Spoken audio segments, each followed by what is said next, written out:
As we plunge into a huge media and political debate about repealing and replacing Obamacare, what really strikes me is this.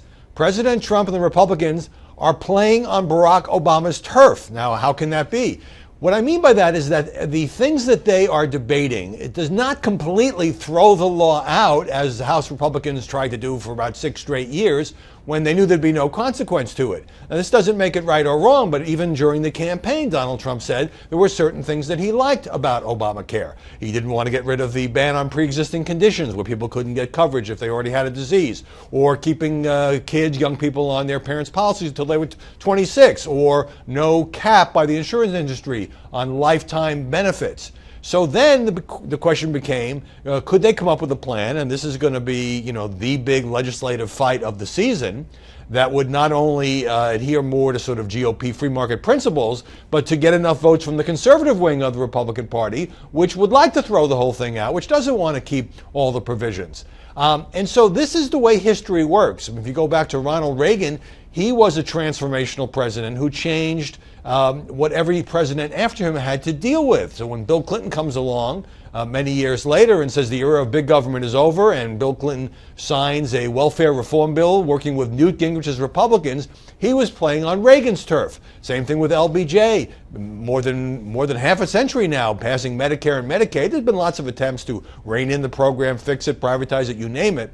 But nobody in public life, as was the case in 1964 and 1965, is suggesting getting rid of those two monster entitlement programs. So it seems to me that the big debate now really is in the Republican Party, because the Republicans, politically speaking, don't want to be responsible for kicking 20 million people or even 10 million people off the insurance rolls. That was actually warned about in 2010 when the Democrats passed this thing on a party line vote. Once you had that entitlement in place, would it be politically impossible to take it away?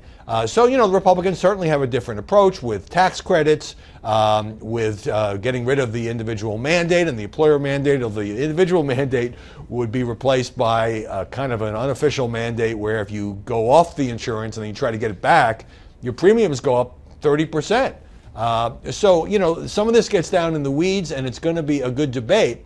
At the same time, I think that Trump and the Republicans recognize they can't completely throw this out, because even with some Trump voters who don't want to lose their coverage, it is popular. Now, the law has a lot of flaws. A lot of people did lose their coverage. They're paying much more for their coverage.